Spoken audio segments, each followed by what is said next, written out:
dangerous. He don't speak, but the danger will tame ya. Shit where you eat, little bitch, say your prayers. बदतर हालत करूंगा मैं उस मुल्क की, लेकिन मेजर इकबाल साहब जिस पर मेहरबान हो जाए।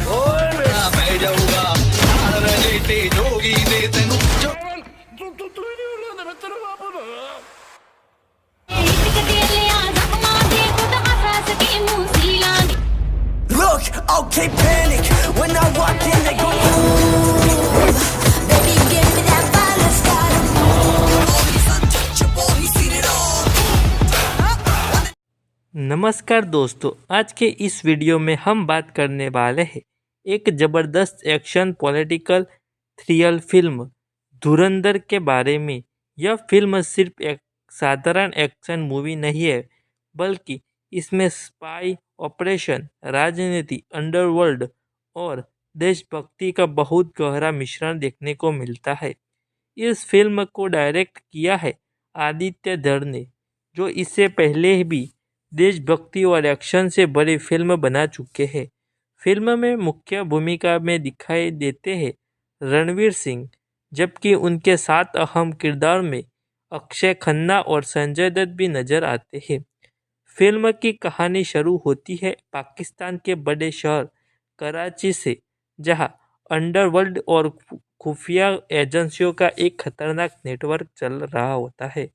इस शहर में अपराध, राजनीति और जासूसी का एक ऐसा खेल चलता है जिसमें हर कोई किसी न किसी बड़े मकसद के लिए काम कर रहा होता है। फिल्म की शुरुआत एक रहस्यमय आदमी से होती है। यह आदमी चुपचाप कराची में प्रवेश करता है और उसकी पहचान किसी को नहीं पता होती। वह न तो एक साधारण आदमी लगता है और न ही कोई छोटा अपराधी। धीरे धीरे हमें पता चलता है कि यह व्यक्ति बहुत ही खतरनाक, चालाक और रणनीतिक दिमाग वाला इंसान है।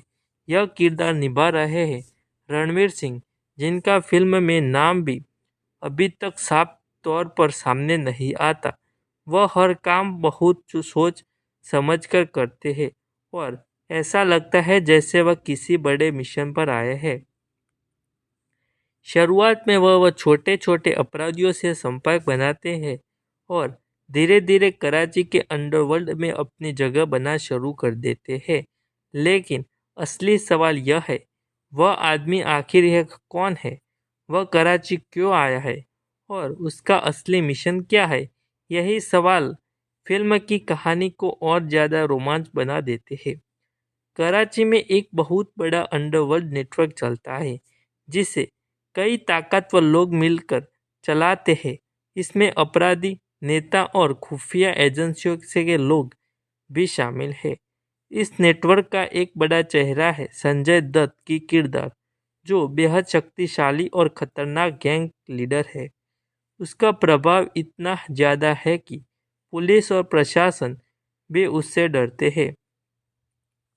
दूसरी तरफ अक्षय खन्ना का किरदार एक बहुत ही समझदार और रहस्यमय व्यक्ति का है। वह सीधे तौर पर अपराध में शामिल नहीं दिखते, लेकिन ऐसा लगता है कि पर्दे के पीछे बहुत कुछ कंट्रोल वही कर रहे हैं।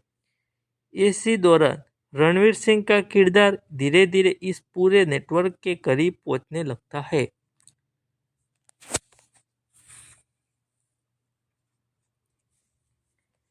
फिल्म में पहला बड़ा ट्विस्ट तब आता है जब हमें पता चलता है कि रणवीर सिंह का किरदार कोई सामान्य अपराधी नहीं है। असल में वह एक गुप्त मिशन पर काम कर रहा है। उसका असली लक्ष्य है इस पूरे आईएसआई अंडरवर्ल्ड नेटवर्क को अंदर से खत्म करना। लेकिन यह काम इतना आसान नहीं है, क्योंकि इस नेटवर्क में शामिल लोग बहुत शक्तिशाली है और उनके पास पैसा, हथियार और राजनीतिक ताकत सब कुछ है।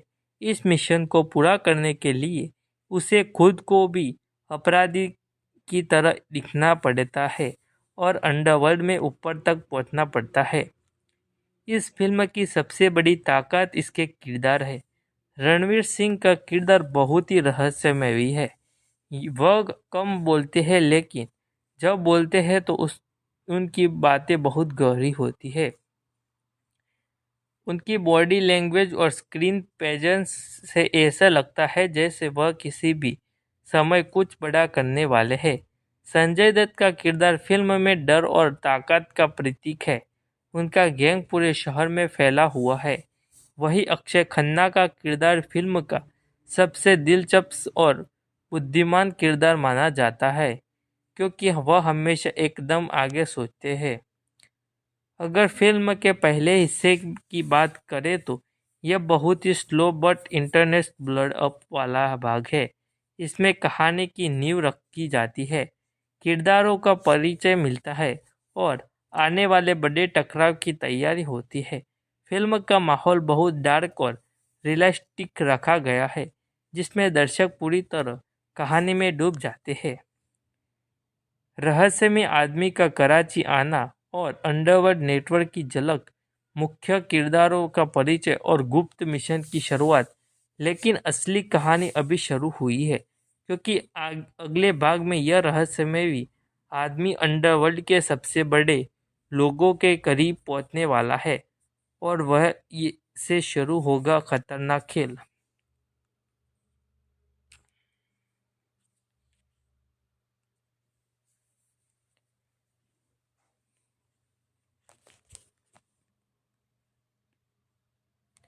पिछले भाग में हमने देखा कि एक रहस्यमय आदमी कराची के अंडरवर्ल्ड में धीरे धीरे अपनी जगह बनाना शुरू करता है।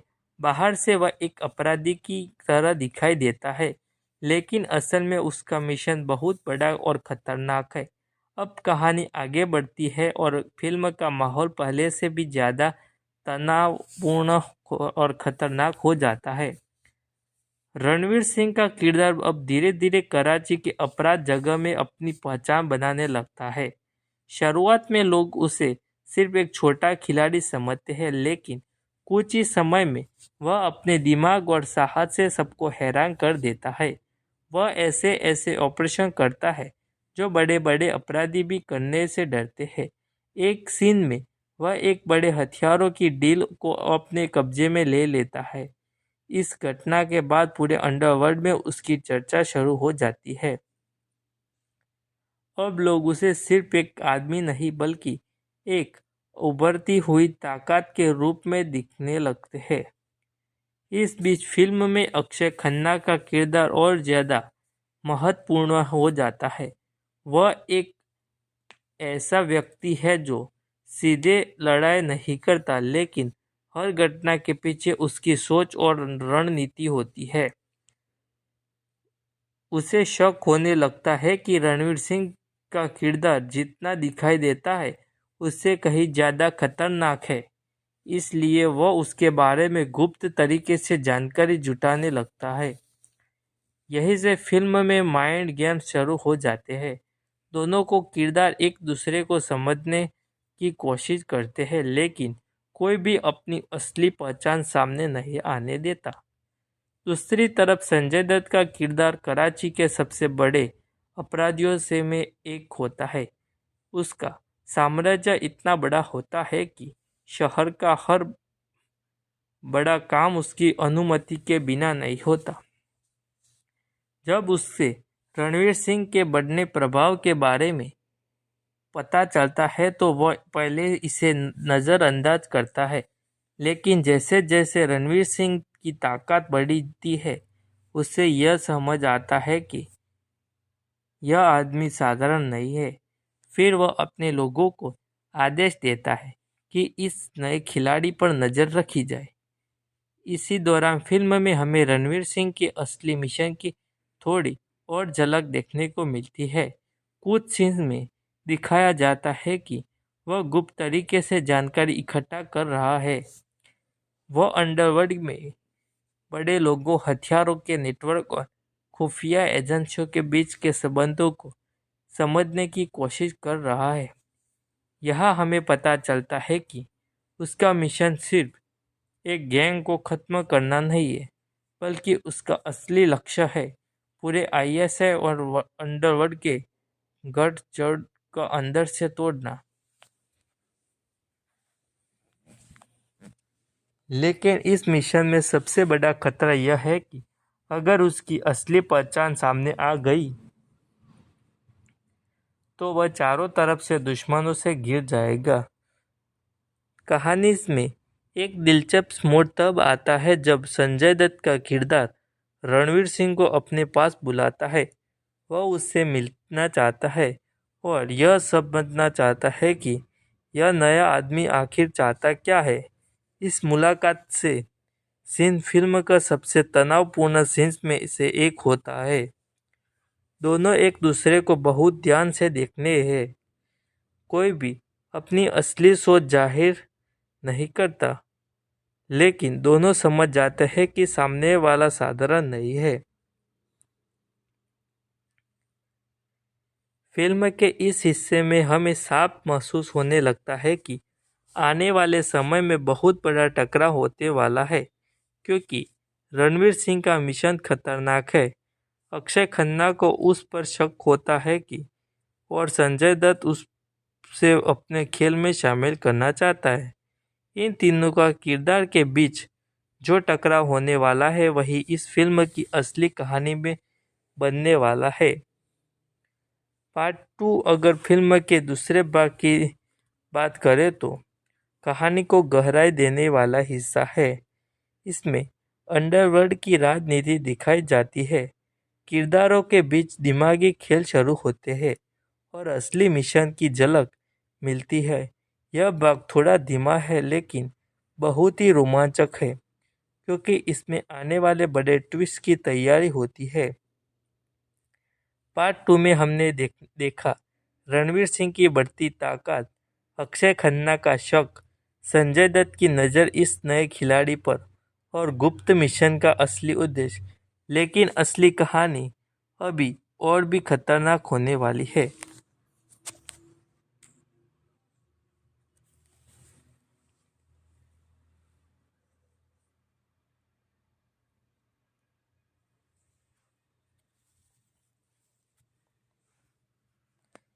पिछले भाग में हमने देखा कि कराची के अंडरवर्ल्ड रणवीर सिंह का किरदार धीरे धीरे एक बड़ा नाम बन चुका है। अब उसका प्रभाव इतना बढ़ा चुका है कि बड़े बड़े अपराधी भी उसे हल्के में नहीं लेते। लेकिन इस बढ़ती ताकत के साथ साथ खतरे भी बढ़ने लगते हैं, क्योंकि अब कई लोग यह जानना चाहते हैं कि आदमी आखिर ये कौन है और इतनी तेज़ी से ऊपर कैसे पहुंच गया। सबसे ज़्यादा शक होता है अक्षय खन्ना के किरदार को। वह बहुत ही शांत लेकिन खतरनाक दिमाग वाला व्यक्ति है। उसे यह महसूस होने लगता है कि रणवीर सिंह का किरदार कुछ छुपा रहा है, इसलिए वह अपने खास लोगों को उसे पीछे लगा देता है।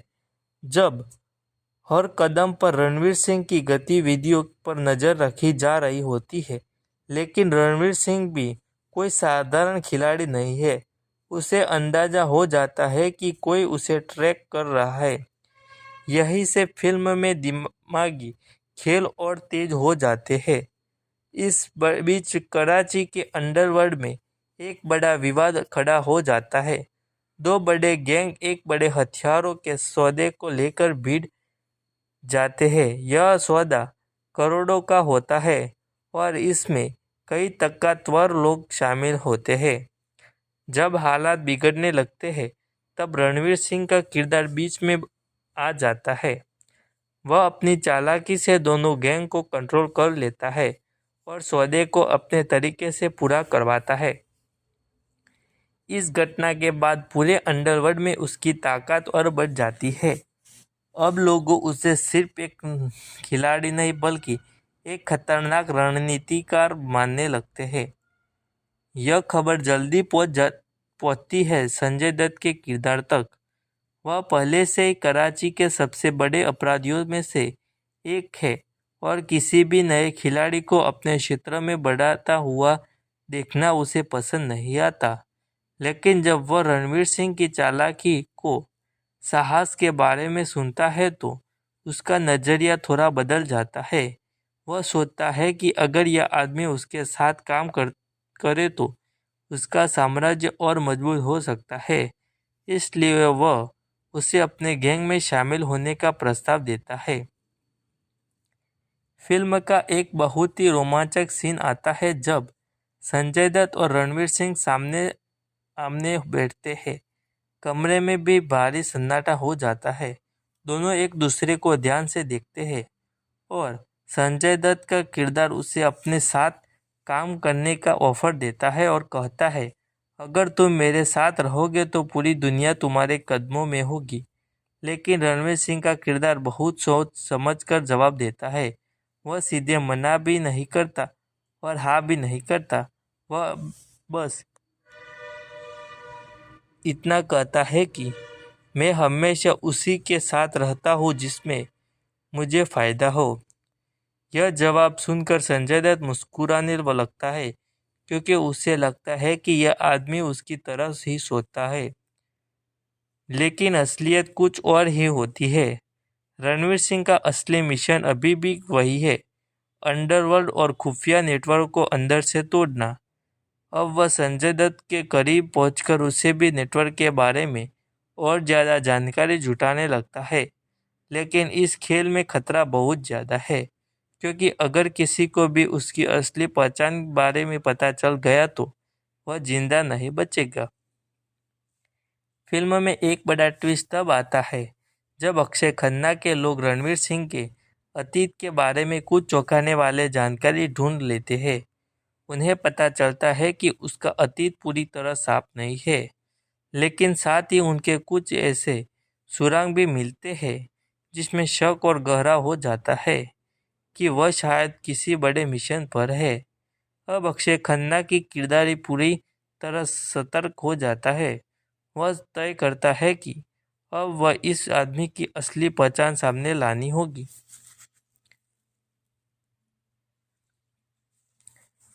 फिल्म के इस हिस्से तक आते जाते तीनों मुख्य किरदार एक खतरनाक खेल में फंस जाते हैं।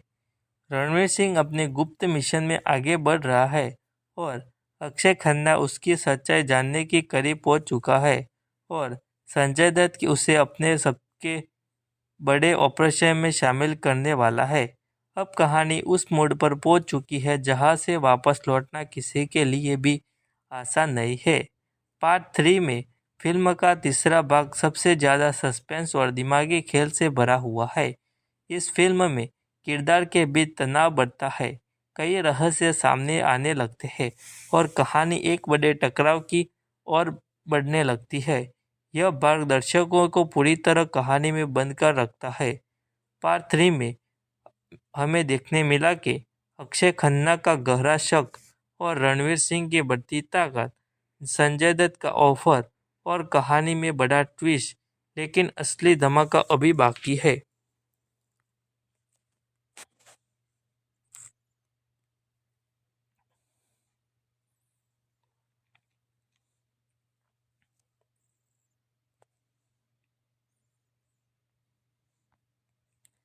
अब तक कहानी एक ऐसे मोड़ पर पहुंच चुकी है जहां हर किरदार अपने असली इरादे छिपाकर खेल खेल रहा है। एक तरफ रणवीर सिंह का किरदार अपने गुप्त मिशन में लगातार आगे बढ़ रहा है, वहीं दूसरी तरफ अक्षय खन्ना को अब लगभग यकीन हो चुका है कि अब आदमी वैसा नहीं जैसा दिखा है। इस बीच संजय दत्त का किरदार एक बहुत ऑपरेशन शुरू करने ही तैयार है। यहीं से फिल्म की कहानी पूरी तरह एक्शन सस्पेंस से भर जाती है।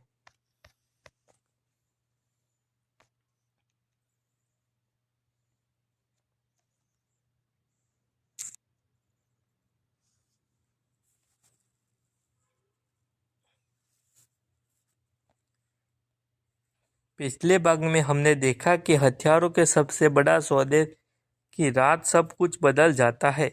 जहां एक तरफ रणवीर सिंह अपना गुप्त मिशन पूरा करने के लिए तैयार होता है, वहीं दूसरी तरफ अक्षय खन्ना उसकी असली पहचान के करीब पहुंच चुका है और इस बीच संजय दत्त का पूरा साम्राज्य खतरे में पड़ने वाला होता है। यहीं से शुरू होता है फिल्म का सबसे बड़ा क्लाइमैक्स। जैसे पुलिस और एजेंसियों की टीम उस जगह पहुंचती है, पूरा इलाका युद्ध के मैदान में बदल जाता है। हर तरफ गोलियां चलने लगती है, अंडरवर्ल्ड के लोग भागने की कोशिश करते हैं, लेकिन एजेंसियों के पूरे इलाके को घेर लिया जाता है। उस अफरा तफरी के बीच रणवीर सिंह का किरदार भी अपनी असली भूमिका निभाने शुरू दिखता है। अब वह पूछ छुप कर नहीं बल्कि खुलकर खड़ा है। यहीं पर पहली बार साफ दिखाई देता है कि वह एक ट्रेड ऑपरेटिव है। फिल्म का सबसे बड़ा खुलासा तब होता है रणवीर सिंह की असली पहचान सामने आती है तब। असल में वह एक भारतीय गुप्त एजेंसी का अंडरवर्ल्ड एजेंट होता है। उसका मिशन था कि कराची के अंडरवर्ल्ड और खुफिया नेटवर्क के बीच चल रही हथियारों की गठजोड़ को खत्म करना। इस मिशन के लिए उसे कई महीनों तक अपराधियों बनकर उस दुनिया में अपनी जगह बनाई। उसने अपने ऊपर कई खतरे लिए, कई बार मौत के करीब पहुंचा, लेकिन उसे कभी अपना मिशन नहीं छोड़ा। जब संजय दत्त के किरदार को सत्य पता चलता है तो वह गुस्से में पागल हो जाता है। उसे एहसास होता है कि जिस आदमी पर उसने भरोसा किया वही उसके पूरे साम्राज्य को खत्म कर देगा। फिर शुरू होता है फिल्म का सबसे बड़ा face of face. Ranveer Singh और संजय दत्त आमने सामने आ जाते हैं। दोनों के बीच जबरदस्त लड़ाई होती है। यह सीन फिल्म के सबसे दमदार और रोमांचक में से एक होता है। आखिरकार रणवीर सिंह अपने मिशन को पूरा करने सफल हो जाता है और संजय दत्त का साम्राज्य खत्म हो जाता है। फिल्म में एक और दिलचस्प बात सामने आती है।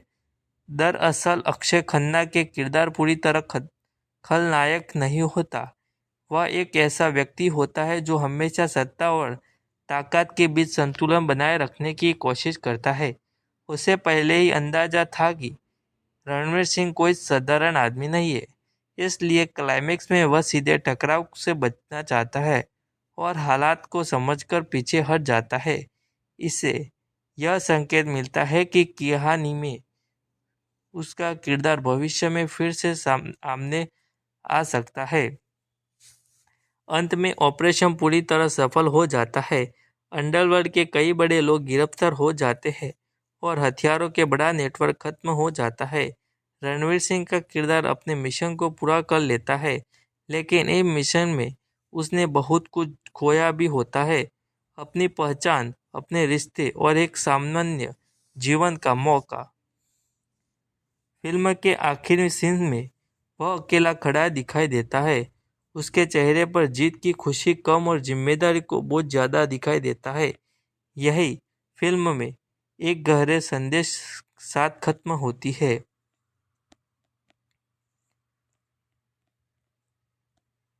अगर पूरी फिल्म की बात करें तो धुरंधर एक ज़बरदस्त एक्शन पॉलिटिकल थ्रिलर फिल्म है। इसकी सबसे बड़ी ताकत है मजबूत कहानी, गहरे किरदार और सस्पेंस से भरी कहानी। रणवीर सिंह का किरदार फिल्म की जान है।